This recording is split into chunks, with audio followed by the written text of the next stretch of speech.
And it should have been recognized initially that once this is labeled an abduction, get a task force together and bring on the FBI and ask them to take it over. Why do you think that didn't happen? Unfortunately, the sheriff, Chris Nanos, has an exorbitant ego, and he, in one case I can think of prior to this one, told the FBI he's the better investigator and he doesn't need their help. And that was a critical case that we needed their help with. This one, in particular, they have far more resources than the sheriff's department has. All right. Wow. That's a former under-sheriff of Pima County. So he is somebody who's in place to know. Right. I thought I'd take a minute and look up Nanos and see, what kind of history? Why would he be trying to pull evidence away from the FBI? Why would he be uncooperative? Well, I don't know if you know, but in 2016, while he was sheriff, then he lost, then he was sheriff again, and then now he's like squeaking along. Yeah. But in 2016, the FBI launched an investigation into the Pima County Sheriff's Department for the misuse of approximately $500,000 in RICO funds. Oh, you know how they grab this stuff and they use it for whatever. The funds derived from asset forfeitures were allegedly used improperly for items like awards, banquet dinners, and to support a cafe operated by a relative of a department official. Oh, my God. One deputy was prosecuted, and a senior official, Brad Gangapane, who was a person of interest in the probe, died by self-deletion. Oh, my God. What is going on down there? And Nanos himself submitted nearly $220,000 in transfer requests to the fund, but was not indicted. Okay, that's just one. That's just one. You know about the private lab, how they're like, oh, no, your DNA is not cool. We're going to go to a private lab. Yeah. Well, wait, there's more. What? And in 2022, Nanos was investigated by the Arizona Attorney General after allegations his department mishandled a blank assault of a female deputy by her superior at a holiday party. Apparently, this guy is known as his best friend. Oh, boy. We'll keep going. He, this is one of my favorites. In January 2024, 98.8% of deputies voted no confidence in Nanos. So how did he get in there? Did they put him in power? Did Mark Kelly and the Democratic machine put this guy into power? I mean, we have Savannah Guthrie not calling the FBI, calling Mark Kelly, who calls Nanos his underboy to deal with this kidnapping, Eric. I mean, right. And if Trump is correct, and if I was correct, originally talking about drug cartels, that would make it even more of an international FBI type case, Eric, because of the possibility of the border being crossed, bringing in, again, the FBI, despite it even being kidnapping, which would trigger the FBI. Oh, yes. But wait, there's more. Sorry, I've got you're going to enjoy this. God with this thing. Oh, my God. All right. Survey One, that's a program they have, is a $7.5 million Cessna 208 Caravan surveillance aircraft owned by Pima County Sheriff's Department, equipped with high-resolution thermal imaging cameras for searching desert terrain, especially at night. Very good. Purchased in 2020, it's designed for cases like missing persons. In the Nancy Guthrie disappearance, the plane was grounded for 5 hours due to a pilot shortage, which critics blame on his reassignments. What? What happened? What happened? Well, it turns out that the primary pilot was reassigned to street patrol weeks before in late January 2026 after a personal dispute with Nanos. He appealed directly to the sheriff, but Nanos upheld the transfer. The second pilot was transferred out of air operations in November 2025. So no this is recent. Fired. These are recent. This is it. Yeah, this is this guy's personality. Right. So he's literally the plane, 5 hours that could have been looking for something. I'm not saying they would have found it, but good God, why did you pay for the equipment if you're not going to use it? This guy's got to be removed by Trump. He's got to go in there with U.S. Marshals at this point and the FBI. Get this guy out of the case. Put him on jury duty or something. Get him out of here, Eric. Now apparently the street cameras don't work in Tucson. The regular traffic cameras don't work. The glove that he said he found, he now said he didn't find this glove. The glove that he said he sent to his lab, now he's claiming there is no glove this morning. I mean, this is a train wreck. This is a train wreck. I got another one. Love and I'm not even doing all of them. Right. Jails and deaths and lawsuits. Yeah. 60 plus deaths since 2017, 3 times the national rate. He's named in 24 plus lawsuits, deaths, abuses, accidents, dispute accounts, and pressurized dashboard removal. You know, I hate to say this, but maybe Nanos, Guthrie, and Mark Kelly get what they deserve here. Well, there's another story. I think I sent it to you, and I am hesitant to bring it up. But apparently things were not going well for Guthrie. 11 days. For who? For Guthrie herself. Which one, the mother or the daughter? The daughter, Savannah Guthrie. Gotcha, right. Apparently she went in for a surgery. She was having some sort of nodules on her throat or something. Yeah. And while she was in surgery, the ratings went up by a good margin. And well, she was terrified and constantly saying, what's going on, what's going on, what's going on.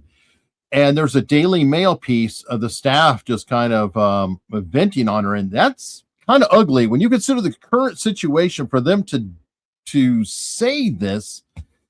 Ooh, that's not really good at all. So yeah, I like I said, this thing is long past the expiration date. We're now into 2 weeks. You know, if you watch the show 48 Hours, the detective show, I mean, this thing is way past the point of expiration, Eric, in terms of dust and wind and desert and evidence blowing away and every single thing you could imagine. This thing is beginning to look like it was an intentional bungling. I hate to be conspiratorial about this, but it's either the most inept police force in the United States, which is highly possible, or a lot of this is intentional.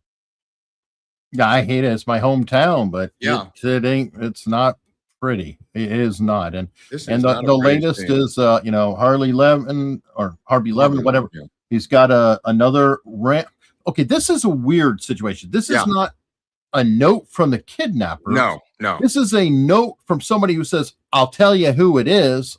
Give me money. He wants to get paid. Let's say before we play it, let's say he's legit for a second. He wants half a Bitcoin or he wants the reward.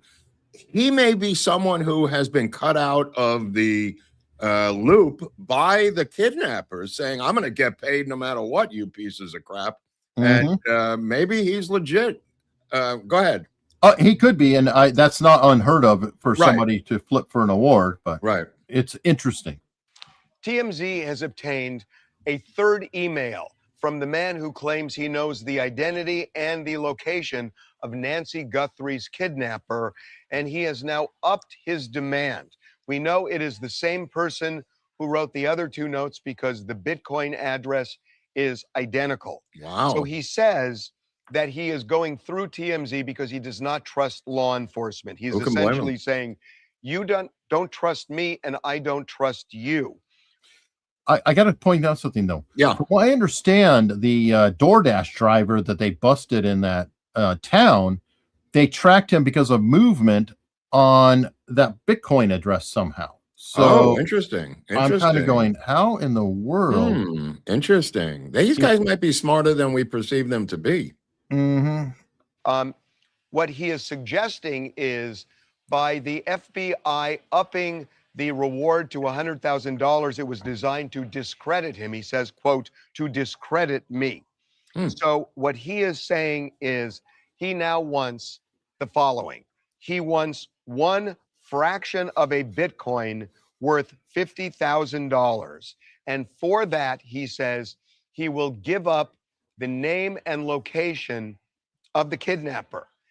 he says he will not cash that until the kidnapper is actually arrested. Wow. Well, he's putting a lot at risk because the Bitcoin is crashing right now. So it's Right. like, Well, he's in a hurry. He's trying he to better hurry up really He's quickly. trying to hurry up, Eric. So he can cash in, or he's Right. going to be out of money. That's why they're moving quickly here. He's willing to take half a Bitcoin. Exactly. Then he expects the second Bitcoin fraction, another 50,000. So he wants the half and half. $100,000 reward, he says, Hmm. but he wants it in this form and not simply coming forward to authorities.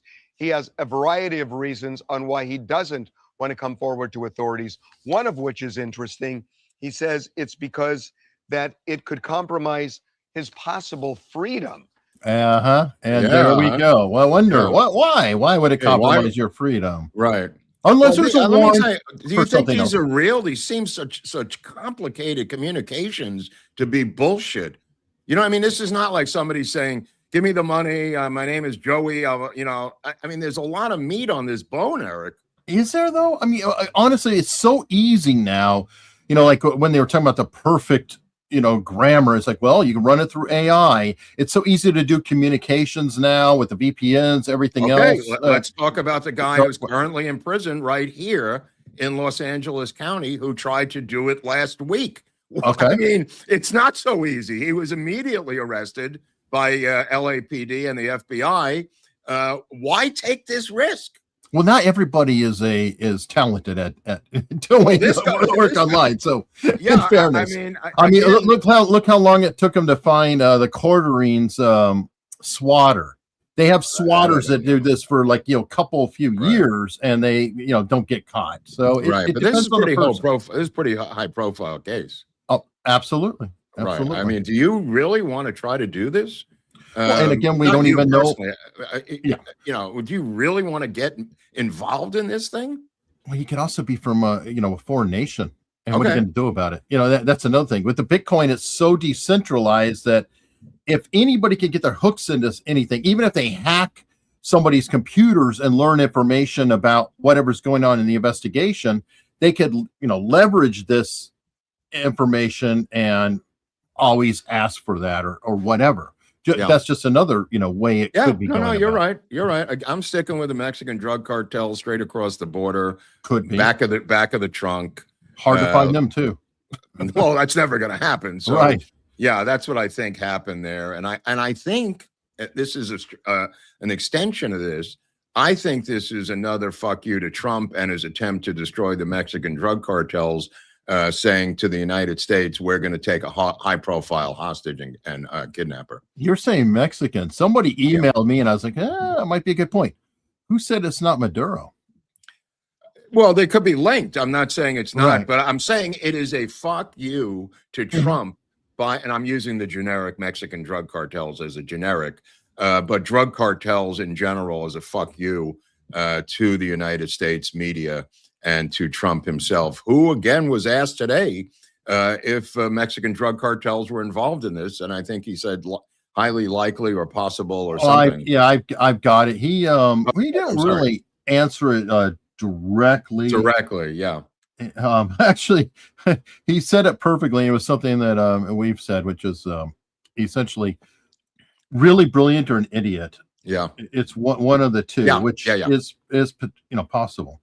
Hasn't the FBI taken over the Nancy Guthrie case as the lead investigator? Do you have any updates on how that's going? Well, they took it over originally. It was a local case originally, and they didn't want to let go of it, which is fine. It's up to them. It's really up to the communities.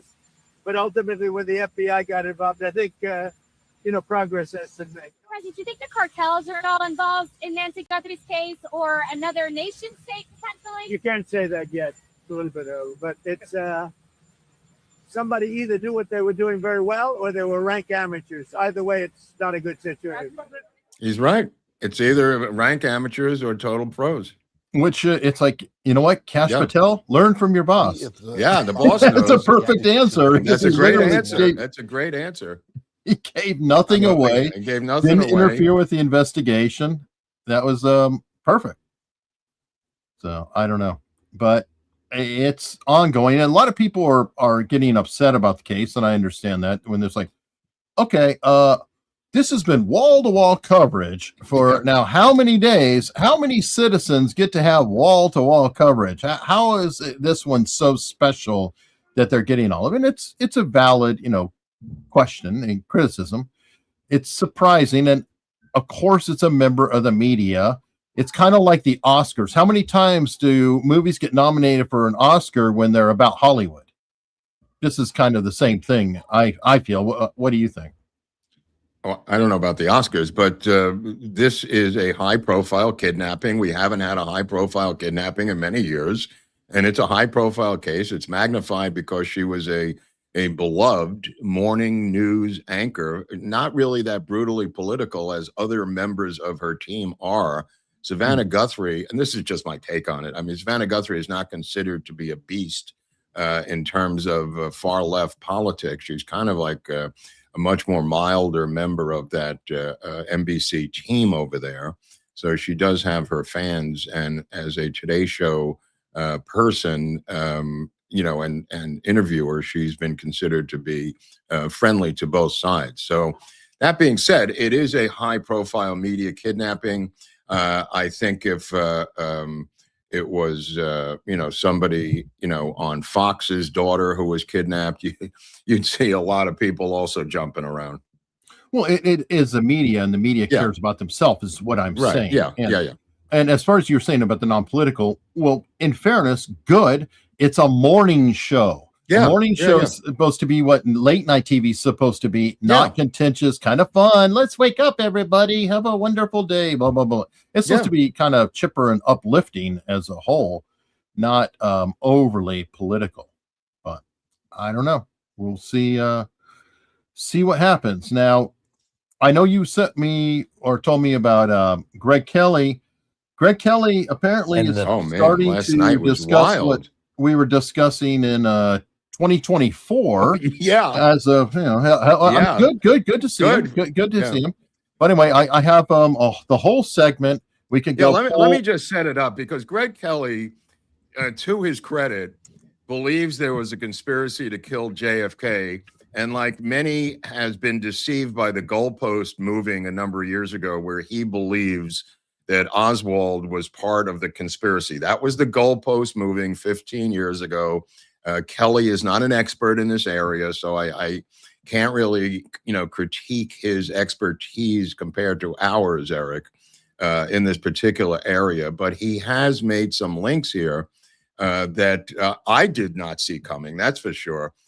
He goes into, well, you'll see this, but he goes into earlier in the show, he talks about how the Warren Commission really put out as much information as they possibly felt comfortable with about Oswald's childhood, Oswald's addresses, Oswald's schooling. And there is a lot of stuff about Oswald. If you didn't know anything, in 1964, there's an amazing amount of information in the Warren Commission report about the physical life of Lee Harvey Oswald at that time.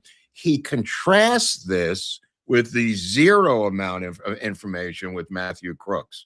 He feels that there needs to be a Warren Commission, and not obviously that quality, but a Warren Commission level investigation into Matthew Crooks. And for that, I can't fault him, because you and I have been saying the same thing for a long time. He is very frustrated, and he believes certain elements of the Republican far right were involved in the assassination attempt on President Trump. And he names the two top conspirators, who he believes are Dick Cheney and his daughter. Straight up. He believes that anti-sniper team was put on that roof, and he shows the video of Oswald getting killed by Jack Ruby. He believes that sniper team was there to take out Matthew Crooks, and he cites numerous previous occasions that month where there was no anti-sniper team on any roof of any event that Trump was speaking at outdoors. I did not know that. Kelly paints an incredibly interesting picture, also showing the incredible anti-Trump violent statements by the Cheneys. I think he's right. I believe from day one the Cheneys were involved in this, and now Kelly is now reinforcing my original beliefs. Yeah, that goes all the way back to, that's why I say 2024. Yeah. We were talking about Yeah. the Cheneys and the security detail. Now, I didn't grab all the Oswald stuff. I just No. You started don't the- need that. You don't so, need that. But as you recall, the head of the Secret Service was Cheney's personal Secret Yes. Service bodyguard. She's linked to the Cheneys. She's a family intimate of the Cheneys. We had the Secret Service involved in the JFK debacle.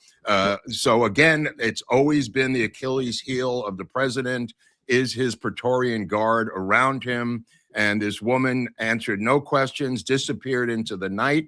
They got rid of the top guy. The other people are still there.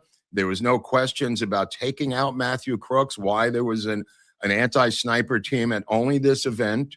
There's other things about the CNN coverage, which he doesn't get into, of that particular thing. There's a lot of meat on that bone, Eric, a lot of meat. He is not wrong by any stretch of the imagination, including this douche who you're about to show. Right. Now, on that note, by the way, I'll have to look into it. Somebody I've had on before to talk about Oklahoma City, Ken Silva, is writing a book on the assassination, has dug a lot up, so I might have to bring him into the mix as well. So let's see. And the first witness they got to bring up is Liz Cheney. This is a very creepy thing to say about somebody you want to, beat in an election. Listen to how she says it. And I think there's no question. I mean, a man as dangerous as Donald Trump can absolutely never be anywhere near the Oval Office ever again. She doesn't say we're going to get more votes than him. We're not going to outwork him. He just never can get close. That means, to me, he can't even stand for election. We can't let him get to election day. Now, Liz Cheney has a very high opinion of herself and her father and her power. Here she is playing patty cake with President Ford when she was 6. All right, here's another picture of her schmoozing with Ronald Reagan. This woman thinks she runs the country. In a weird way, for a long time, she was right. Here she is, 2000, that crazy recount, hanging with George W. Bush. It's like presidents come and go, but the Cheneys are always there. She needs to be brought in for questioning under oath. Absolutely. This is like, what did you know? Why did you say those things? What? And then there's this. Their connections, deep connections to the Secret Service. In her book, she brags about how well she knows the Secret Service, how many agents she personally hired, how they get. That's something you pulled, and I'm deliberately stopping to, for copyright things too. That's something you had pulled, I believe, in 2024. That's where you got some of the information. It was from Cheney's own book about what's her knows, the Secret Service agent. They know their first name. Oh, that's such and such, and blah blah blah blah. Oh, no. I mean, this is let me just be blunt here. This is a right-wing conspiracy and I mean far right-wing conspiracy to take out a populist president of the United States, Donald Trump.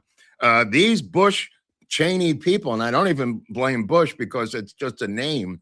It's been the Cheneys since day one, even when Bush was the puppet leader of the United States. Dick Cheney ran this country. I was screaming about it then, and I'll scream about it all the way to the grave. This motherfucker has to be indicted or brought in under oath for questioning in the assassination attempt of the president of the United States. I'm sorry. You can't just brush this under the rug. It's finally gotten to Kelly here, and to his credit, he's going full bore. Yeah, he is. Gave her information they weren't supposed to give her. She brags about this. They always brag a little bit. Kim Cheadle, she had one day of awkward testimony, and then she was gone. Yep. Where is she? Yep. Congressman waited in line to ask her a question, and then that's it? No, that can't be it. And this has got to be explored. When did she talk to Dick Cheney after she left his detail? Yes, she worked for Dick Cheney. That's right. All the way back in the early 2000s. Then she became out of retirement to be the Secret Service director. That's crazy. It's crazy. Especially given what we know about the Cheneys and how they felt. She also worked for Biden too, so you've got that. She worked for Biden. So she had a long pattern of people against Trump in here. Absolutely. And feel about President Trump. Now I know Dick Cheney is no longer with us, but we could question him in the afterlife. This is a call for assassination. Hey, he held on a long damn time. How many times did I ask? What about? Remember, he was a ticking time bomb when he was VP. They were like, I don't know if he's going to make it to another term. Will he even make it through one? He was on his fourth heart, I think. And well, she's still alive. I mean, bring her in. I mean, there's no statute of limitations on an assassination of a president. I mean, get his records, get his files, bring in his daughter, get this goddamn former Secret Service chief on the record. I mean, what is the problem here? I agree. Oh, I like this. Somebody said Dick Cheney had an artificial heart and no pulse. That's funny. Right here, okay? What is the logical takeaway if what he is saying is true? What must happen? This is an ad he made for his little girl who is running for re-election. She gets beat bad. But the headline here is what he says regarding Trump. Look at his costuming too. I mean, this is important. Look how he's dressed with a white hat. Okay. Cowboy. So there is a subliminal message in here too of hunting down the bad guy, if you will. I just want to point that out. You're right. It's not even a stretch, bro. In our nation's 246-year history, there has never been an individual who is a greater threat to our republic than Donald Trump. Yikes. That's one hell of a statement. And if you have it, I want to put it up again. In our history, there has never been an individual who was a greater threat to our republic. And that's what I was saying. If you look at that too, and by the way, it's like, I guess Aaron Burr didn't exist. But anyway, moving on. Yeah, I don't even think they're farming this out. In other words, the Democrats use that dog whistle style of violence. This guy is not asking other people to do it. He's telling you, I'm going to get this done. This is a statement of fact. He's saying, I'm getting this done. Yeah. I mean, however they found Matthew Crooks, I'm sure there's 50 cutouts before the Cheneys and Matthew Crooks. That they didn't go to Craigslist. I don't even think it was that. I really think it was benign negligence or whatever you call it. Like I was saying, imagine you're working in a grocery store and somebody spills something all over the produce department on the floor. It's extremely slippery. You're just kind of going, wonder what's going to happen. And you sort of stand to the side. And if they kept doing that over and over and over and over, and they're sending out the bat signal, somebody's going to come in and then. You're right. I am disagreeing with that. I'm saying that is a Democratic style of doing this. I am saying that this guy is not doing that. He is saying, I am going to get this done. Me and my daughter are going to take this guy's head off. I don't think he's sending out a dog whistle at all. Whoever found Matthew Crooks, that's another cutout situation. But he is saying I'm interpreting this not as a dog whistle. I'm interpreting this like I'm getting this fucking guy killed. This is why bother saying this, Eric? You're putting your name on the line with your daughter. It's way too provocative. He's saying, I am going to take care of this mess myself. I am a cowboy. I am a hunter. I shot my own lawyer in the face with a shotgun. This is me, Dick Cheney, and my mad dog daughter. We're going to take this dangerous guy out. That's my take on it. I understand what you're saying, and I think they found Matthew Crooks by some other methods of finding Matthew Crooks. But to get the Secret Service up on that roof to take him out, that needed inside people like the Cheneys and that woman from the Secret Service. That is an inside job, not a dog whistle. Which reminds me of the JFK debacle. All right. Let's see. Than Donald Trump. Now, I think they wanted him dead. Yeah. All right. And if they really believe that, you kind of, right? She wrote a book named Oath and Honor. Like, you took an oath to defend the country, and he's a threat to the country. Therefore, what do we do with threats to the country? In war, combat, that kind of thing? This is beyond nasty stuff on Twitter. This is moral and legal authorization to do something terrible to President Trump. Yeah. And the power that this person had with the deep state and others like him. We went to Iraq because he wanted to. Yeah. Remember, he went to Langley, CIA, told them, hey, there are weapons of mass destruction, whether you like it or not. We went to war because of that guy. I think he could pull off an assassination or two. Right. Yeah, that's my actually, take. Yeah. I actually do. Yep, me too. Let's Me see too. I don't think here. it's that Next complicated slide, for if you him. don't mind. President Trump. It was more than just some punk kid who took a shot at him. It was the entire establishment, potentially. Look, and the proof just builds and builds. It's all over the place, right in plain sight. Hey, when a president gets shot, which has happened throughout our history, what's supposed to happen next, huh? Logically, what happens next? Let's ask the experts. This is a Secret Service agent who was I've got a on. lot more. I don't know. Yeah, it's about It goes into he's the done this- Reagan, the guy who saved Reagan, and Right. He's done this before with the elapsed time, Kelly, about how long it took them to get Trump out of there compared to Reagan. He's done this before. Right. It's very effective, but we've seen this before, how many minutes it took to get out of that place and how quickly they got Reagan to the hospital. Now, granted, he was on the street. There was a car right there. There is a little, difference in the two events, Eric, the Reagan shooting and the Trump shooting. But he is correct. It took a long time for them to get in gear, get him off that stage and do all their different hijinks. But he is correct about the Cheneys. I happen to believe that this was something that was not beneath them. Taking out one guy after taking us to war on an illegal war, believe me, this is far less for him than the actual war things that he did.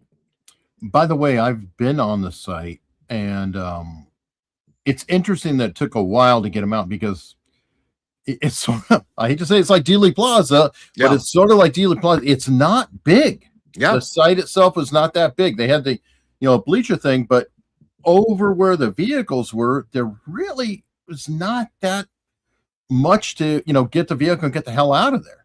Right. It's pretty short distance. Like with the Kennedy assassination, if you control the Secret Service, you control the space, the events, the safety, the life and death of the person you're guarding. It's everything. It's everything. Once he allowed the Secret Service to be run by the Cheneys, which indirectly was the case, it was almost his death warrant. No, I mean, yes.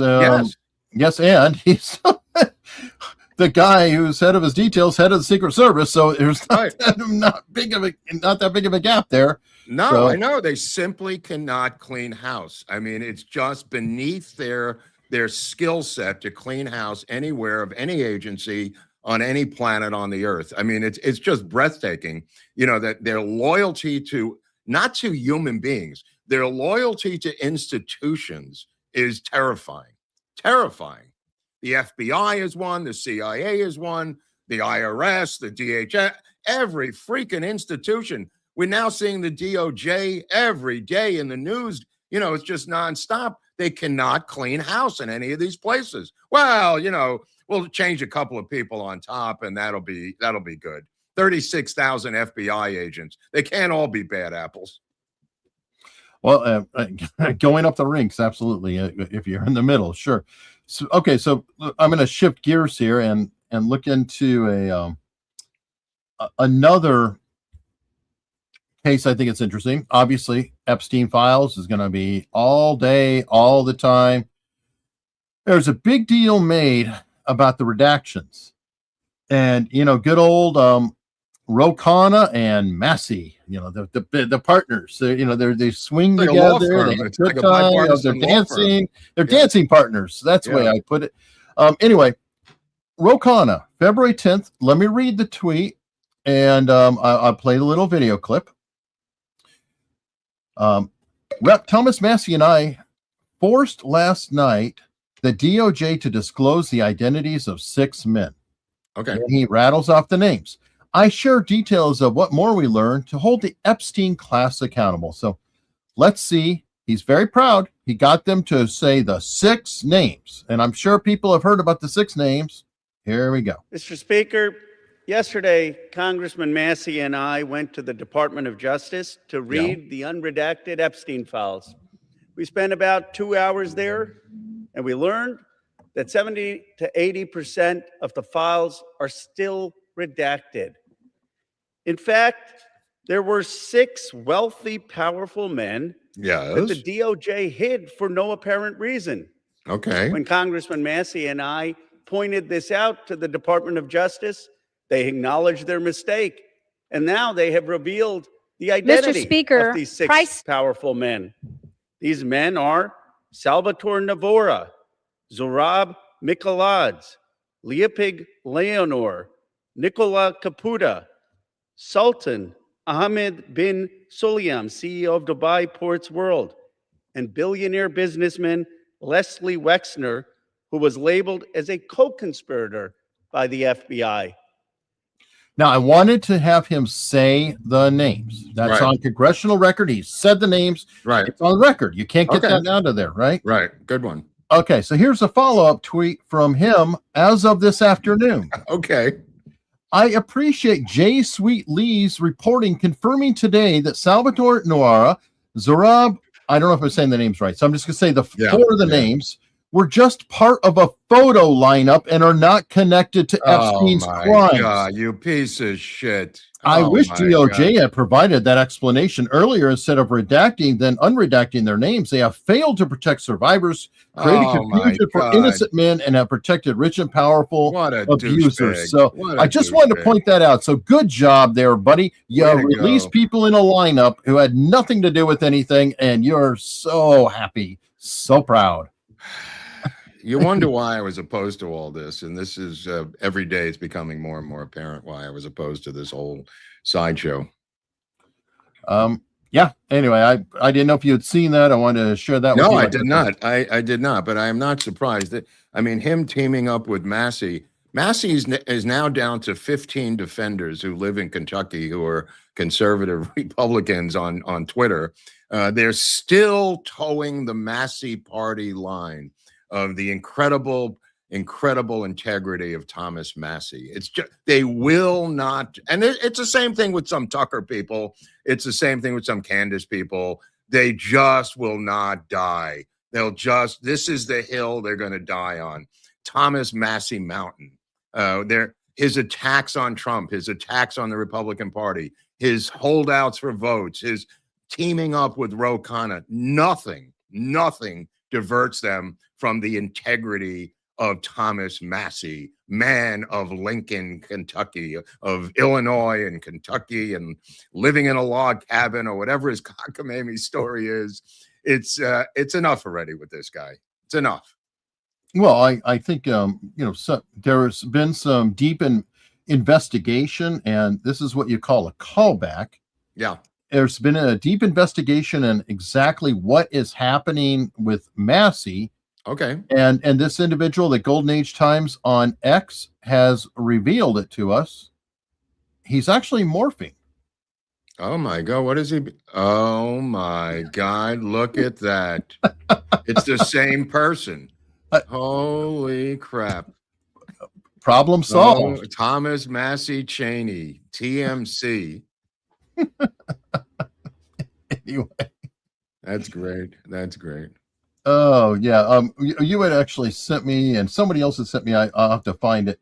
A wonderful breakdown, because it talks about the principles of Massey. Principles of Massey. Like, of course, one of his major principles is they had an act that was saying that if people are creating revenge porn, AI, whatever, that they aren't allowed to do it. Of course, he's the one guy who voted against that. Right. Those principles. I want my prawn. Give me my prawn. Dude, he's got some strange principles. I'll put it that way. It is definitely staggering. So, Right. All right. Well, unfortunately, Trump needs to get some better personnel pickers. Yeah. Here we go. Yeah. White House fires court-appointed U.S. attorney on the day he's sworn in. Well, that doesn't reflect on Trump. This was picked by a judge. This may be a constitutional crisis now, because he's not getting these prosecutors confirmed, and the judge, they fired the ones that he's picking, and now the judge is picking who should work for Trump's Justice Department. So Todd Blanche, who should be the Attorney General of the United States, in my humble opinion, Todd Blanche hopefully will be the next AG. He fired the judge-appointed prosecutor that Trump is correct, saying, I pick them, not the judge. That's true. This is a crazy story. This is how far the judiciary has gone in the United States. where they're firing Trump-appointed DOJ prosecutors and appointing their own. I've never seen this in my life. I'll just put it that way. This is a huge story, bro. Oh, well, fair enough. And by the way, it's the judicial is going against two branches of the government, not just because Trump picks them, but the Congress has to assent. Yes. Yeah, absolutely. So it is interesting. And sorry, I got that part wrong. But yes, that is a severe problem because it's essentially saying, yeah, we'll just do it ourselves. Yeah, because I think the gloves and the mask has come off. This is a country ruled by judges. This is a judge-ruled situation, and I've said this for the past 2 years. We have a judgeocracy here that is ruling the country, undermining every single move this guy makes. I mean, today a federal judge reversed the mask ban on ICE agents in California. Eric, a federal judge, came in and said that's illegal. So you're fighting among the judges now on how they're going to run the country. This is a mega problem. The fact that they have impeached no judges shows you they're impervious to rule. I think you said it before, critocracy. Yeah. A critocracy. Okay. Yeah. So I'm sticking with it. I mean, nobody seems to want to pick up on it. I don't know if they're afraid of the judges or it's too complicated. It's a critocracy. I mean, that's where it's not the only time in human history this has happened. I think when the Greeks had it, the Romans had it, and now we've got it. They have embedded these cats on every single level of the judicial system, and they are ruling on every single move that Congress or the executive branch makes. Eric is right. It's 1 versus 2 at this point. Yeah, I mean, yeah, he's right. All right. Well, while we're on the judiciary, we've got, Trump is being blocked by a judge. This is just kind of a revolving door story. There's always another one. President Trump's deployment of National Guard troops to U.S. cities and strikes on alleged drug boats in the Caribbean, Senator Mark Kelly and 5 other Democratic lawmakers told U.S. service members to refuse illegal orders. President Trump then accused them of seditious behavior. Now both a grand jury and a federal judge have weighed in. Let's go to Scott McFarland now in Washington. Tony, Secretary of Defense Hegseth is attempting to censure Senator Mark Kelly, a Navy captain, and reduce Kelly's retirement pay as punishment for the video Kelly and 5 other Democrats in Congress recorded last year. It reminded service members they can refuse to follow illegal orders. In a ruling today, D.C. Judge Richard Leon accuses Hegseth of trampling Kelly's First Amendment rights and threatening the constitutional liberties of veterans. Hegseth says he'll appeal and adds sedition is sedition, Captain. This comes 2 days after the Justice Department failed to convince a... By the way, in the judge's ruling, he actually wrote horse feathers. Yeah. No, I know. This will be overturned before this show is over. Most experts are laughing at Leon's ruling, but nevertheless, it does not stop. That's what I'm trying to say. This guy got a phone call. He did their bidding. It will be overturned because of its preposterous nature, legally, Eric. Again, but they will not buckle. Every single area of the government is now under review by judges. How do they get into the military ruling? You're a military guy. Doesn't the Pentagon have a military code of ethics? Don't you sign an agreement to uphold the president's, the commander-in-chief? All of this stuff has a 200-year history, and it gets trickier. It is a little trickier, especially post-retirement and things like that. It's much harder. That's why I've been kind of against the docking of the pay, going just prosecute the son of a bitch. Don't go after the pay and the rank. Just prosecute him. Right. I would prefer that. I would prefer that. But this guy does not have the power over military rulings. You could go into any military ruling. Well, they kind of do, because the military makes a ruling, and then if he's an appeals court, then they get all the way to the Supreme Court, will ultimately ride over that. So they can be appealed up through the system. It's like, consider the military like a city level court or whatever. and then it starts to go up the ladder up through the Supreme Court. So I don't know. Either way, it's just another judge. It's gonna Yeah, be, yeah. You it's a could do this all continuous- day. You could open the newspaper every single day, and there'll be 5 to 10 judiciary rulings against some area of the government. All right. I think you sent me this one, but very interesting. Foreign billionaires funnel 2.6 billion to U.S. advocacy groups to influence policy. Watchdog report claims, and 6 foreign entities tied to the international billionaires have been using a loophole to inject this money in. Yeah, this is an open door. I mean, I'm not the first person to talk about it. Apparently, any billionaire can do any single thing. There's no boundaries. There's no anything. It goes back to whatchamacallit, the original Supreme Court ruling about foreign money in the elections. And apparently, according to the Supreme Court, it's quite legal to have this guy sing in China and Soros, wherever he lives, pumping money into every single area of the government. And we got this guy here, Hans-Jörg Weiss. Who's he out of? Copenhagen. Yeah. Oh, no, Swiss billionaire. Look, if you're a billionaire who doesn't live here, why would you bribe somebody in Uganda or somebody in Paris? You want the money to come to the head of the empire, into Rome, into Washington, D.C., into New York. Why waste your money, bribing an official who lives in London, for Christ's sakes? This is the capital of the world, the United States. If you're going to spend this kind of money, you're going to want to alter or influence political opinion here. Otherwise, you may have to do it again. If you buy some official in Frankfurt, you may be overruled in Denmark. Yeah, fair enough. Speaking of trying to influence people, this is on a much lower level. Yeah. Apparently, Bill Maher was trying to get Adam Carolla to influence Jimmy Kimmel. That's funny. Because Jimmy Kimmel's mad at him. That's funny. It's hilarious.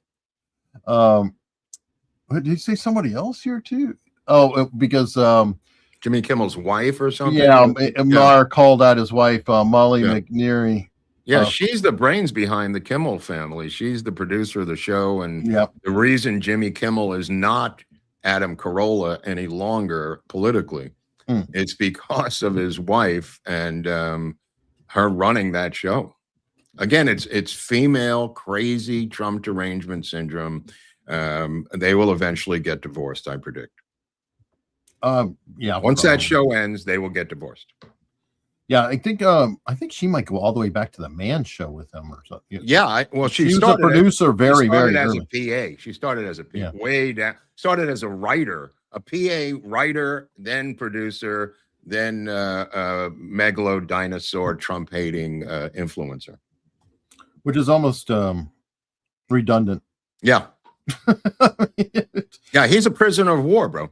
He's in a hostage video. I feel sorry for Kimmel. He's trapped in a hostage video. Kimmel would be, if it wasn't for her, he would still be Adam Carolla. Yeah, the Man Show guy. Yeah, right. That's what I mean. That's what I mean. Yeah. Right. Which, by the way, Adam Carolla, nothing. He was completely in sync with Jimmy Kimmel. Something happened to Jimmy Kimmel, and it's her. It's her. By the way, a lot of people don't realize this, but there's another tie in there. You know who replaced Jimmy Kimmel and Adam Carolla on the Man Show, right? Oh, I forget. Who? Doug Stanhope. Oh, yeah. I vaguely remember that. And another guy, really popular guy. Who? Really big podcaster. Mark Maron? Joe Rogan. Oh, Joe Rogan. Right. Yeah. So a lot of people don't realize that Joe Rogan and Doug Stanhope's nowhere near as well known. He's if Elon Musk's kid was kidnapped, do you think this story would be in the media? Well, yeah, probably would be. No. Again, to go, address the critics of the media coverage, I'm trying to give you an alternative scenario. If Elon Musk's daughter was kidnapped, I think. Well, which one? The trans daughter? I don't know. Hey, come on, you walked into that. Look, another trans shooting up in Yeah, Canada. I know. It's just crazy. Eric. Oh, by the way, that shooting's got a weird one because apparently Matt Walsh had flagged a Reddit post by that individual like 3 years ago saying, and it was about the whole anime thing or whatever. I'm not saying that all anime is bad or, terrible, but there are some interesting parallels between very youthfully oriented anime and people who are dark. Yeah, There's some who are into that. That's all I'm going to say. Furries, apparently this Trig has shown up again. The original furry, they found him wherever that furry went to. There's a lot of overlaps in children's TV, in anime, in furries. Yeah, I agree. All right.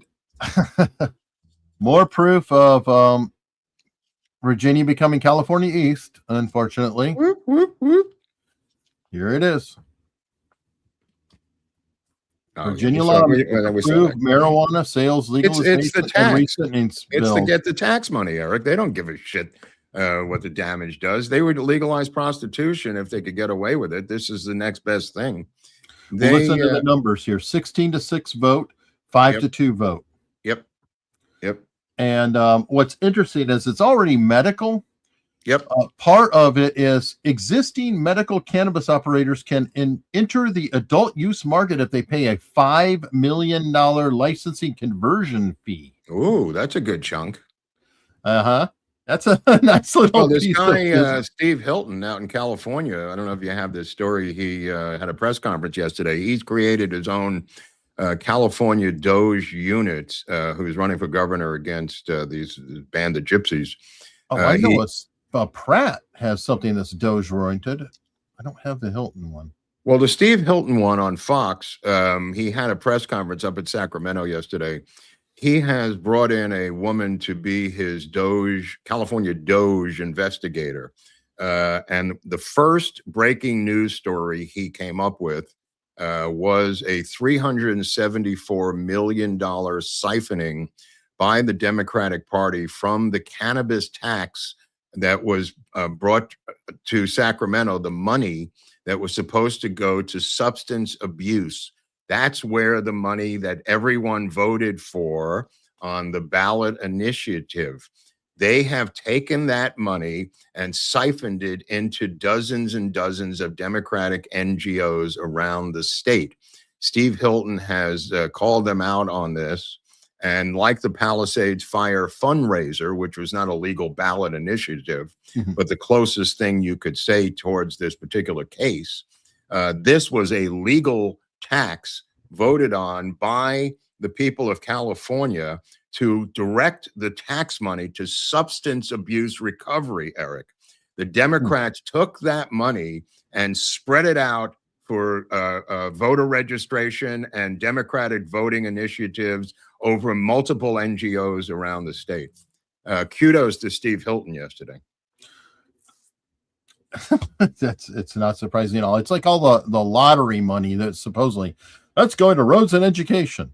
And then this is the opposite of recovery. In other words, create the way they got this drug legalized was to say that the money created by the tax would go to recovery. Exactly. Right. Not one penny did. It went to the Democratic coughing machine. Which can I point out that logically speaking, unless you want the money to dry up, you damn sure aren't interested in recovery. Right.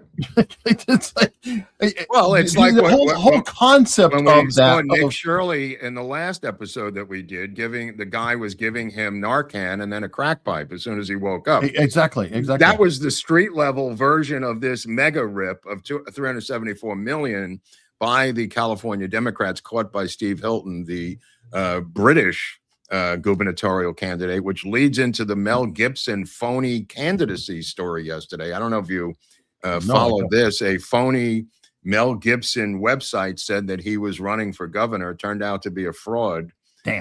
Would I don't know? Everybody. Well, no, if only it was a everybody. trial balloon. If only it was a trial balloon, like quietly, it's though. like, hey, put them out there. Let's see if they'll bite. Come on. I come on. said to you from day one, he could walk into the Sacramento governor's office in a second. So people jumped on it. Hundreds of thousands of people responded to this phony Mel Gibson X account. And it was not true. So come on, Mel. The people are asking. Come on, Mel. You know, it would be great, but apparently maybe not the case. Okay. You know, sad but untrue. Yeah. I have to share this. I've had this for a couple episodes, but it was one of the funniest things I've seen for a while. This is a Democrat sheriff who's being asked a pretty basic constitutional question. God. Oh boy. I think you know this one, right? Yeah. Go ahead. All right. This is a frameable moment. If I were to classify your position as the highest law enforcement officer in the county, would that be a fair description? That's correct. Okay. And as such, you made reference earlier that you're a constitutional office. My colleague made reference that there are constitutional divisions amongst responsibilities between us and you. What branch of government do you operate under? Mecklenburg County. Well, that's right, motherfucker. What branch of government do you operate under, Sheriff? That's a tough one. Is it multiple choice? Constitution of the United States. That's right. Correct. That is what establishes the branches of government. I'm asking which branch you fall under. Damn, that's a tough one. Mecklenburg County. I'm a duly sworn Mecklenburg County That's sheriff. right. That's we right. answer to the people of Mecklenburg County. Mecklenburg County. This That's was right. not where I was anticipating getting stuck. But This is the funny part because this guy's like, I can't believe I have this guy right now doing this. this is not unsimilar to the situation in Arizona. This DEI hiring of these people who are not who they are claiming to be is pervasive. Don't worry, folks. It gets better. Where I was anticipating getting stuck. Are you aware of how many branches of government there are? 17. No. What? What? Oh, he thinks it's like 120. For the sake of debate, I will move on and say there are 3 branches of government: legislative, executive, judicial. I knew that. Of those 3, which do you believe you fall under? I believe I fall under the last one. Which one? Could you say it to me? Judicial. Yeah, that's right. I'm a judge. You are incorrect, sir. You fall under the Somebody's executive. one. Oh. But he's just sitting there nodding. Like if the problem is it makes my head explode because he's not only dumb, but he's fine with it. Yeah, Like it's not even facing him. He's got all kinds of lettuce and cabbage and stars and bars. He doesn't give a shit.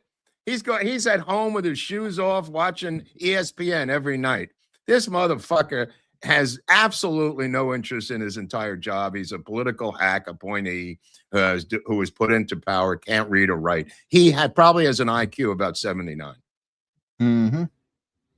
Which is not unlike the cat in Tucson. Yeah. Look who's talking now. Oh, wow. I'm sorry. This just came across my feed here. What's Massey have to say? Let's go, Tommy. There are 6 men. We went in there for 2 hours. There's millions of files, right? Yeah. And in a couple of hours, we found 6 men whose names have been redacted. Okay. Who are implicated in the way that the files are presented. Wow. Boy, well, you guys maybe their are so names were clever. covered up because they weren't implicated. You schmuck. Maybe that's why they had black lines across their names, you jerk off. What an asshole. Go back to fucking Kentucky, bro. Open up a moonshine business and get off the map. Wow. What an asshole. And there's still people, conservative influences, who will go swear by this guy. Oh, they're gonna go to the mat. They will go to the They mat. will go to the mat for this guy. Yeah. You mentioned Nick Shirley, and I figured, hey, give this kid some credit. We'll just keep it going here. He's continuing his tour. This is, I think, Skid Row. ¿Ustedes son de Colombia? Sí, somos colombianos, le gusta la música. ¿Ya cuánto tiempo ustedes llevan aquí en los Estados Unidos? Llevo 2 años. Cuando ustedes vinieron aquí a los Estados Unidos, ¿pensaba que iba a llegar aquí a este punto a vivir aquí en esta calle? No, pensábamos que iba a ser una vida diferente. O sea, vinimos para cambiar la vida. Ajá. Pensaba que íbamos a cambiar nuestras vidas, no íbamos a estar así como perros, no es como estamos como perros. Pero somos animales, somos seres humanos. Pero, concha, mira los niños, tenemos los niños aquí, ve. Get out of Mira here. criaturita. Who's making So you here live on here? Skid Row, we got migrants that came here from Colombia, and there's little kids here, and they live inside this tent. This I is what imagine they didn't expect their sanctuary life to be like this laws when they crossed. do.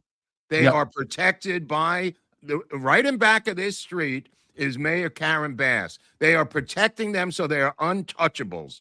These people should be back in Bogota, Colombia, living a normal life. This is absolutely outrageous. They should be given the plane ticket and the money to get out of here. They can't get to them to do it. Yeah.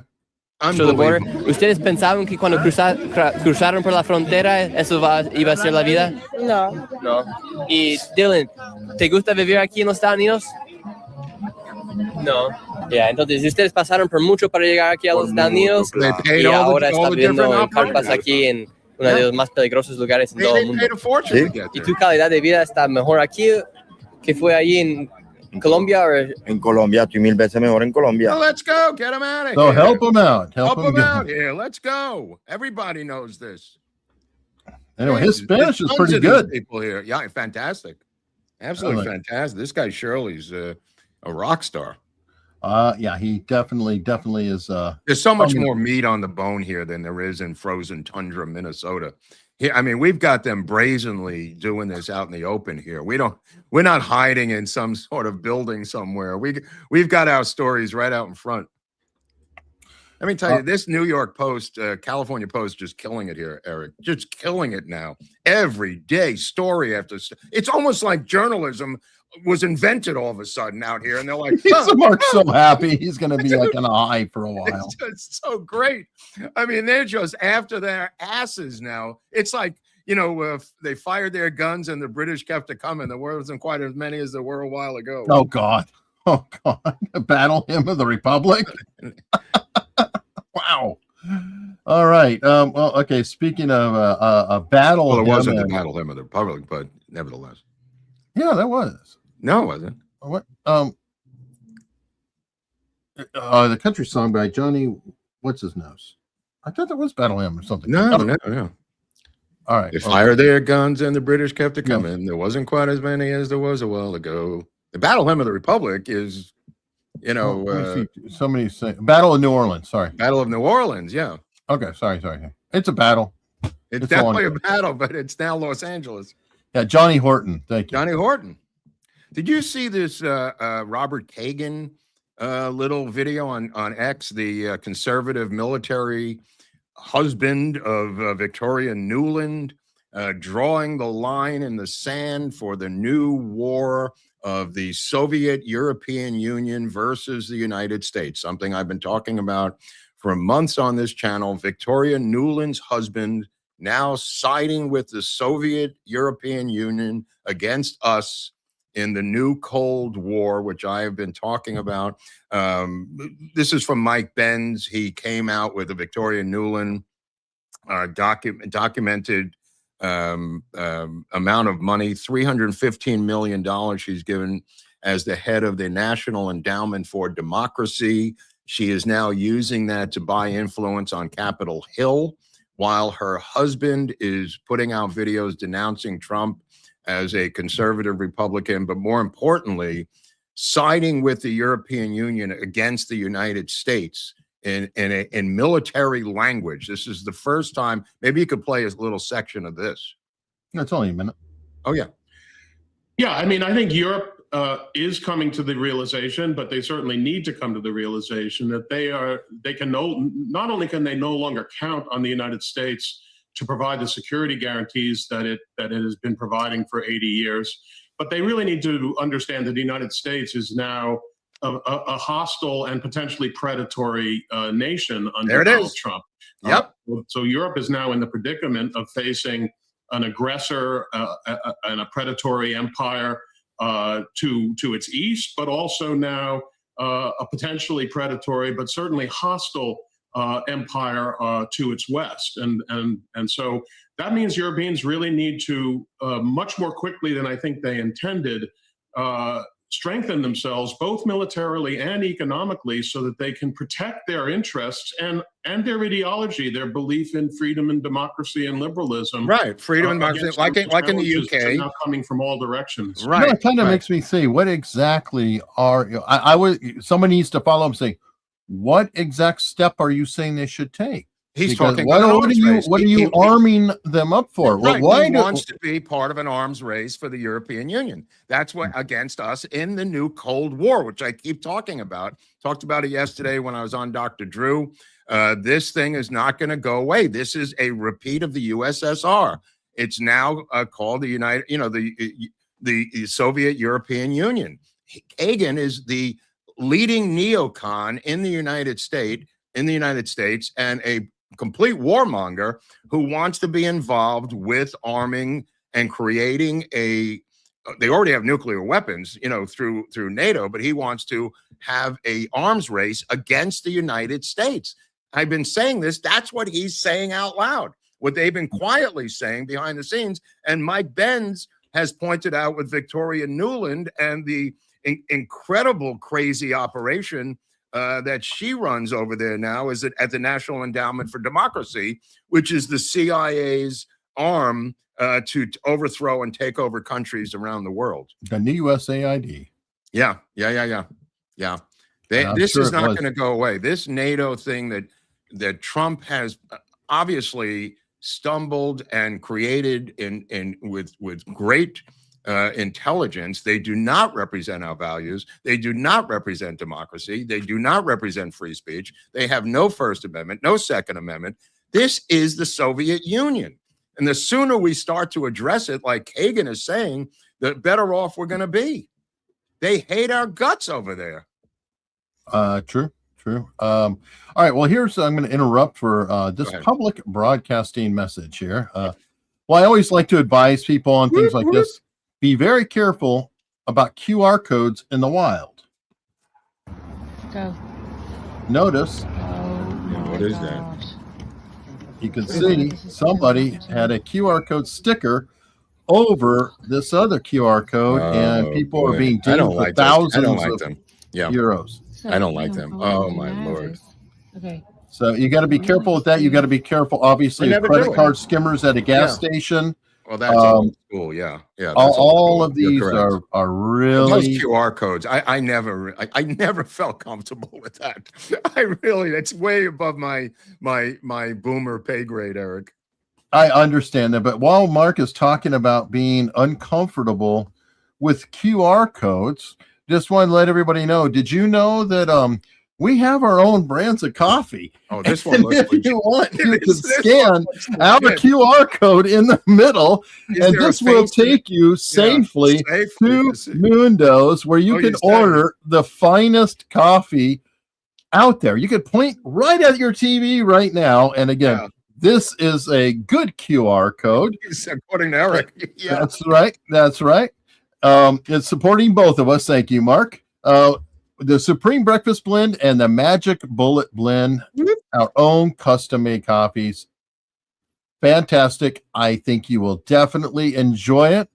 And if you don't want to use the QR code, you can just go to americasuntoldstories.com/coffee. It'll take you right to the site, and I think you will enjoy it. Thank you. Let's do it. I'd like to give a shout out to rest in peace to Elroy Face, Eric. It's just happened last night. The legendary Pirate closer, relief pitcher, 1960. He actually saved 3 of the 4 World Series games against the Yankees.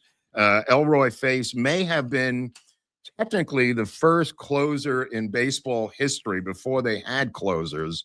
They didn't keep records until like the late 60s on saves, quote unquote. The actual technical term was save. But going back in time, he actually saved 3 of the 4 games against the Yankees in 1960. Was in the Pirates Hall of Fame. Pirate fans know him much better than the rest of the country. He passed away last night. But more importantly, Elroy Face, this is a little obscure, but Elroy Face was part of my all-body part team that most baseball psychos know about growing up as kids. there was an all body parts baseball team that you had to know to be accepted as a true baseball fan. And I will give you the names of my all body parts baseball team at this time to prove that I am not full of shit. At catcher, a former catcher for Cincinnati, Barry Foote. In the bullpen out of Oakland, a guy named Raleigh Fingers. Ed Head was one of the great players. Bill Hands out of Chicago, the great pitcher. Elroy Face, of course, that I just mentioned, and Greg Legg, who I think played for a couple of different teams. That's the all body parts team for baseball fanatics out there. And tomorrow is the beginning of spring training. Today, actually, opening day down in Camelback. I'll be going down middle of March. Yes. The passing of Elroy Face tomorrow, spring training. Today, actually, people reporting in. So football's over. Baseball springs anew, and that is the all body part team. Okay, everybody, just so you know, Mark is distracted now. There's spring training calling to him, and right. Well, spring. I don't take spring training seriously, but I am going to go down for a few days to take it in. They're not really competitive games or anything, but it's fun. All right. Well, I've got a nice douchebag story. Okay. And this is one from a guy who's been going around for a while. I've been critical about Kristi Noem, and there are questions about what is her relationship with Corey Lewandowski. Yeah, what is the deal? I don't get it. Well, he's an unpaid, consultant with her. Okay. All right. Anyway. Here's one of the latest that's coming out. Corey Lewandowski fired a pilot for leaving Kristi Noem's blanket on a plane, as sources say pair spending nights regularly They together. both got to go. Look, they both got to go. Both of these douchebags got to go. Neither one of them is ready for prime time. They got to go. This is the funny part too. Yeah. Apparently, the plane had a mechanical issue and they had to switch it. So the pilot's kind of busy switching the plane, mechanical, making sure it's in the sky. He switches it, didn't move the blanket over. So Lewandowski fired him and said, "You're going to have to fly commercial to get back home, you ass." Right. And then he found out, oh shit, there's no pilot. So then he reinstated the pilot. Gotta go. He's got to go. She's got to go. Her dead dogs have got to go. It's enough already with these fucking beauty queens, bro. It's enough. Get some real person in there. Promote somebody from down below. Get rid of these people. It's just an embarrassment, Trump. It's an embarrassment. You want to be embarrassed? Keep having beauty queens and this douchebag fighting over blankets. Really looks like a legitimate administration. I don't know, Mark. Maybe it was his favorite blanket. It could have been. they cuddled together. It had sentimental memories. Speaking of blankets, I don't know if you saw these drug tents in New York City. I was mentioning to you before the show. These are like not real tents. These are Con Edison industrial tents. I was trying to explain it to Eric. In the photo, you see what they are. They're kind of like the tents that Con Ed would use over a manhole to work in the dead of winter when steam is coming up. These are now drug tents with blackboards outside. This is all through Mandami's, New York. This just has sprung up all over New York with various prices. Here are the prices of drugs. If you see it on the right, go ahead.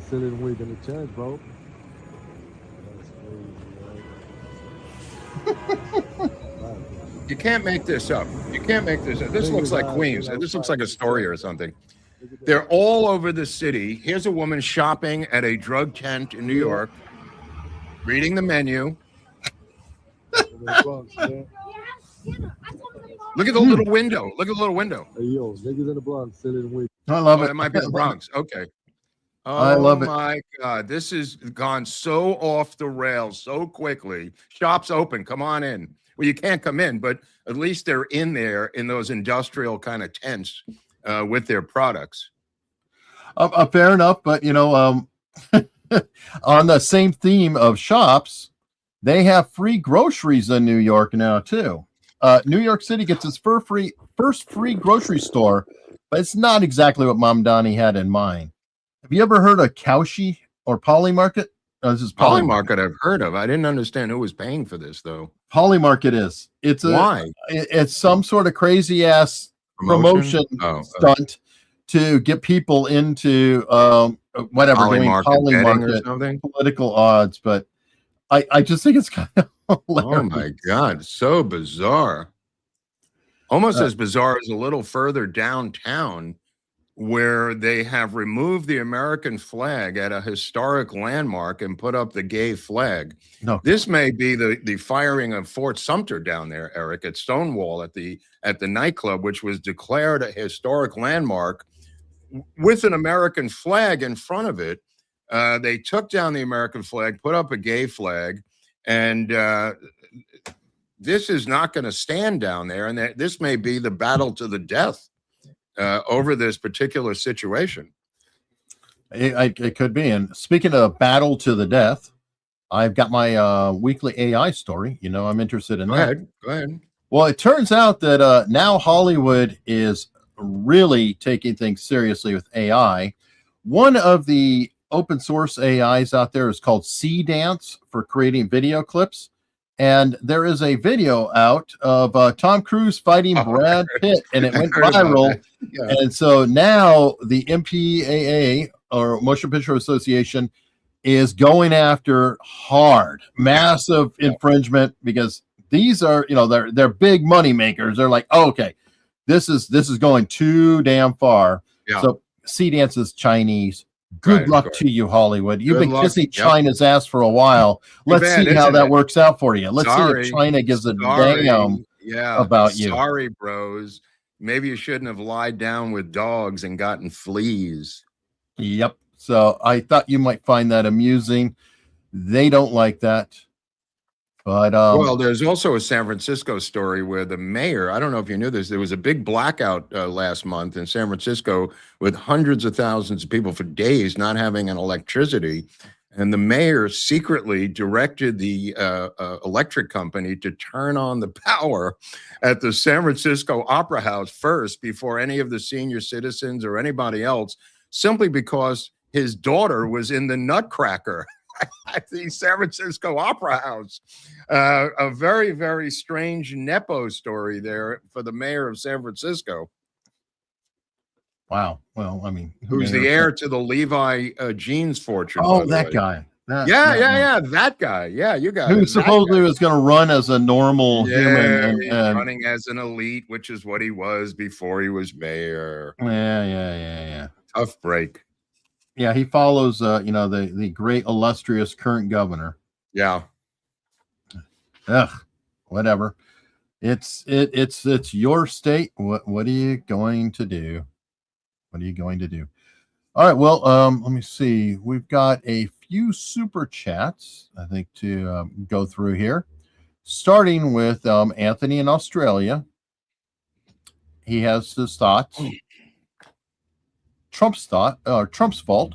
He's adding more words now. Look, he's putting additional things in, Eric. Well, he changes up. You know, it's like predictably, obviously, sometimes, maybe, question mark. But, you know, he's definitely coming in with the variety of Trump here. Ort Cloud. Oh, yeah. Happy Valentine's Day. By the way, happy Friday the 13th. I hope everybody's having good luck today. I personally have found Friday the 13th to be usually a lucky day. Really? Well, because most people are superstitious, and it seems like a normal day to me. So I'm like, hey, I'm already ahead. Well, so, watch, he has a heart attack on camera now. Falls over. Man says Friday the 13th, lucky day. Yep. Speaking of lucky, Diffuse has been a member for 23 months. And Eric and Mike. What is this, tractor guy? Mike. All right. Well, anyway, I think he means Eric and Mark. Thanks for all you do, tractor guy. And we have Diffuse made up for it, though, and gifted 10 America's. Oh, thank you. Thank you. Thank you very, very, very much. Let's see. Pamela saying happy Friday. Happy Friday to you, Pamela. Thank you very much. Always wonderful to see you. We've got Al Gonzalez coming out of New York saying, my instincts say it's worth taking a look at the local Indian reservation in Tucson. With their own police force, they're insulated against outside investigations. That's a stretch. Suspect maybe from there. That's a stretch. Yeah, and I'm not sure what tribes that. There's the Pima, The Hekawis. Tucson. Aren't the Hekawis there? Who? The Hekawis. It's a lost tribe. They ended up in the Arizona desert, and they said, "Where the heck are we?" Oh, very funny. You ever see F Troop or no? You didn't see F. No, dude. No, well, Mark and I are both old, but he's much older. No, people have seen F Troop, Eric. Yeah. Well, Mark is actually a boomer. I'm a Gen Xer, so you know. Hey, I get on here with Mark so I can feel young. It works. William Ratcliffe. Great week this week on all your podcasts. Thank you very much. The son of the CIA director. Hey, was there another video of a guy who came to the house in Tucson the week before? They're now looking at a guy who walked backwards towards the camera, Eric, maybe scouting out the location. There were other videos, but this guy walked backwards to the camera. I mean, that's a little sketchy. Hey, he's confused. Yeah.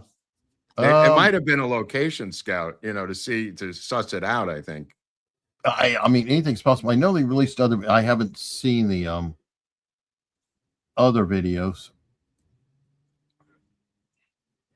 No, I've seen if you had sent it to me in here. Not yet. All right. Not sure. Oh, okay. Yeah, you saw the latest grifter who appeared on the religious panel this week. No, I don't. I don't follow the religious panels, so I don't know. What's the religious panel? Trump had a religious panel in Washington, and the former Miss California, who was fired from the job, went in there as carrying water for Candace Owens. That's what you want to do on a religious panel. Oh my! Yeah. Wow. You know about it because you sent a couple things, but I don't really want to. Oh, I see. It's the most naked grift I have ever seen, blatantly put out. I don't really want to advertise it. So, all right, K-Dog. Let me see. Anyone good enough for Hall of Fame should get in on first ballot. Not voting just because one doesn't vote anymore. Anyone on first ballot is not a reason. I agree. It's insane. Is this the whole Belichick thing's thing? insane. I think he's talking.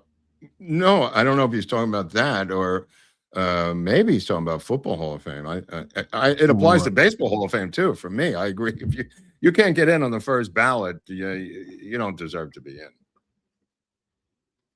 I thought it could have been Belichick because it could be. There's speculation that they're going to force him to go in next time. It could be. It could be. Their principles. I don't think management should be in the Hall of Fame. It's just me. I don't think that management or coaching should be in the Hall. They're not. Yeah, I've never. To the players. Players. Fuck those guys. They're management. I don't know. I mean, I don't. How many touchdowns did Belichick catch? No, but a coach is helpful. Right, but I understand. Like when you get into upper management, I always think of the coach as directly intrinsic with a team. I'm not disputing that. I'm just saying if you want to have a coach's Hall of Fame, maybe they should. Yeah, I'm not disputing that. I don't know. But conflating the two is just crazy. All right. I don't know if I'm going to be able to say this term for you, but it's from Charlie FLA. And he's saying, who do you think the two presidential nominees will be in 2028? Grover Adamas. I think we've talked about this. I mean, it looks like Vance and Newsom. Yeah. It's not me. I mean, everybody now has completely acknowledged this. I mean, it has to be Vance. I mean, it has to be Newsom. Who else are you going to talk about? I mean, there could be a dark horse. Something could happen between now and then on the Democrat side, but I just don't. I don't see anybody but Vance on and I don't see anybody but Newsom. Right. Charlie Don't Surf has been a member for 18 months. Great show as always, gentlemen. 1.5 years. Thank you very much. We do appreciate that support. This is Al Gonzalez again. Let's see here. Greg Kelly today called out local cops in Butler for zero initiative when they saw crooks on the roof due to policy on warning shots, Wow. paralyzed by regulations before Trump's safety. It's insane. It's absolutely insane. I mean, this, again, I don't blame the local cops, but I mean, it trickles down from the Secret Service and their cooperation, not cooperation, they're taking over the spot that the presidential candidate or president is going to. I mean, you can't have everybody running the show, Al, right? I mean, you can't have, Andy of Mayberry saying, I'm in charge here, like this guy in Tucson, especially when it comes to presidential safety. But it's, again, Secret Service is the Achilles heel of presidential security. Wow. Amazing, amazing, amazing. Let me see. Wait, did you send that twice or did I not let it go? Okay, yeah, I guess I just didn't let it go. So we've got Taylor Pollock, 7405. Great show tonight, gents. We like the twinning shirts. Yeah, it was an accident. Look at that. It was an accident. Yeah, by the way, we do sell merch in the description. Yeah, how do I get this merch, Hunley? Where do I get it from? Go into the description down below, and you will find links to all the wonderful, t-shirts, things like that. We've got most importantly, I've had him for a long time, Oswald, the illustrious dog. Made a comeback last night on Greg Kelly, that's for sure. Oh yeah, there you go. Well, Oswald is always here, always ready. I used to hold him up every time going into locals. We also have the OK Grow Bear and other great merch. It's amazing. Greg Kelly admits he knows nothing about the assassination, but he's convinced that Oswald had to be involved with the conspiracy. That's the power of the deep state. That is why they moved that goalpost for cats like Greg Kelly, and who I'm a big fan of, but nevertheless cannot be expected to know the level of stuff that we know, being a nightly newscaster. But I'm just showing the effectiveness of that move. Well, that's why you drive a narrative. That's why, well, as a matter of fact, why is the most important advertising market 18 to 49? Why do they give a damn? 24, really? It's right. Much, and actually, why? Because people lock in. A good example of that is they just did a survey a couple months back about cell phone carriers, and even if you're quoted a much cheaper price, people won't change their carrier because it's just too much of a pain in the ass. It's too much trouble. And that's so important. And then you have like people who are a Chevy family or a Dodge family or Ford family or whatever. You get the hooks in early and it goes on. Well, same thing with the conspiracy. Like if you get a narrative, you get that locked in. This is what happened. This is what it is. People aren't going to let it go. So, all right. I agree. John Springer here. Pulitzer Prize newsroom winning John Springer with $50. Very generous. And he's saying another great show. Question. I believe the guy emailing TMZ has real info and a real concern. Probation violation, illegal immigrant, and doesn't want to waste time. Yep, I agree. With cops or fighting for an award. Agree or disagree, and why? I agree. It's not straight up criminality. He does not want to put himself in a vulnerable situation. I don't think it's a straight up. He's one of the kidnappers. I think he was made aware or declined to be involved in the plot, but he knows one or two of them. He's definitely sitting on info and not involved, but vulnerable in his own history. I think that might be right, John. I don't know the exact thing. He might be on probation. Might be a warrant out for him for something else. Yeah. It's something like that. I think you're onto it there, John. Yeah, it's all possible. But, yeah, and thank you very much. I mean, 50. Yeah, definitely. But I do believe the guy. A true Texan with a $2 super sticker. Thank you very, very much. All right, we have Dustin here causing trouble with $20. Let's see what we have. I watched Jimmy Carter's 1979 State of the Union. Amazing how even Carter sounds like Trump's and Republicans lately. Unfortunately, it's the same old BS about it, smarter/smaller government that never gets fixed. Well, it all changed with Obama, as you're well aware, and then went, off the rails with Biden. But nevertheless, speaking of the State of the Union, 2 weeks from Tuesday, Donald Trump will be giving the State of the Union at the end of February. We had this debate, or not debate, we had a discussion as to when this would be about a month ago, apparently within the month of February, because it's been as late as the end of March, right, Eric? I mean, historically, there's been States of the Union. It used to be like January 20th and then February 20th. So whatever that Tuesday is, the 24th, Eric? February 24th, I believe, is the State of the Union. Yeah, something like that. Yeah, I know it's coming up. Yeah, and yeah. We'll see how it goes. I mean, the jobs numbers were really good for him, and that was a nice sign. And the inflation the numbers. inflation is holding. It's looking good. Something else went by. Now, what's interesting, and I've got to follow up more on it, is it looks like the AI bubble's finally popping, and that is really shaking the stock market up pretty heavily. I'm not blaming Trump. I'm just saying that the AI bubble is, kind of shaky there. All right, we got Boo Boo Bing Bang, who's saying, love the merch, but would have me in re-education if I wore it in the gulag here. Here's what you do.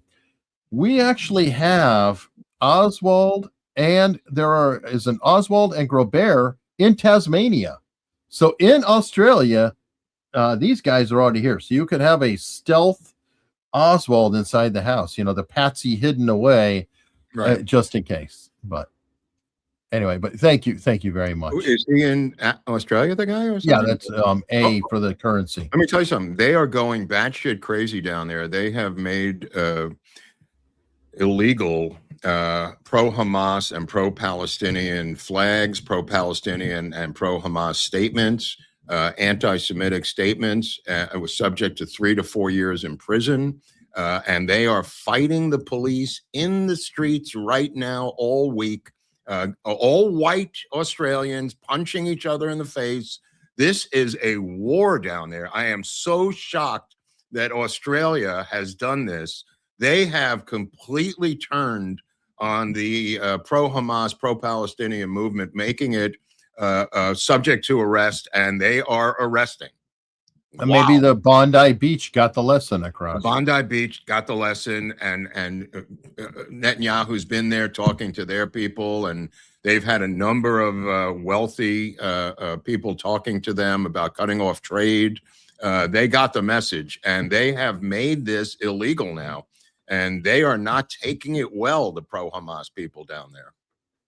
Oh, gee, I wonder why. I mean, yeah, no, it is. If you look at how freely they've been moving about, with everybody damn near opening the door for them, saying, "Oh, you want to? Here, go ahead. Yeah, let me roll out a carpet for you. Oh, are you thirsty? Can I get you some coffee? Can I get you a cookie? I mean, you're such a wonderful protest. As a matter of fact, the grifter I'm talking about, who showed up on that committee, which was going to talk about anti-Semitism, was wearing a damn Palestinian pin.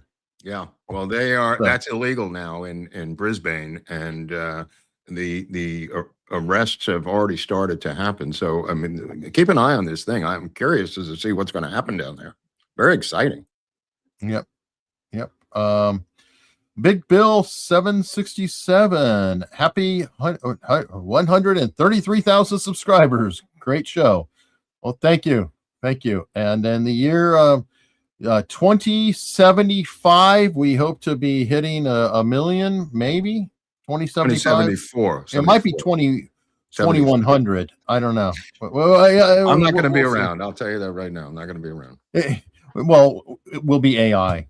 It'll be our AI generating the show to the afterlife. Exactly. 50 years. It would be a great. It'd be a great documentary. Would be the trial of Dick Cheney, like they did with Henry Kissinger. As a doc, as a movie, putting him on trial for the attempted murder of the president. I like that. And other crimes against humanity. You could put the Iraq War in there as part of the crimes against humanity as well. Why not? A great documentary. The trial of Henry Kissinger was a huge award winner.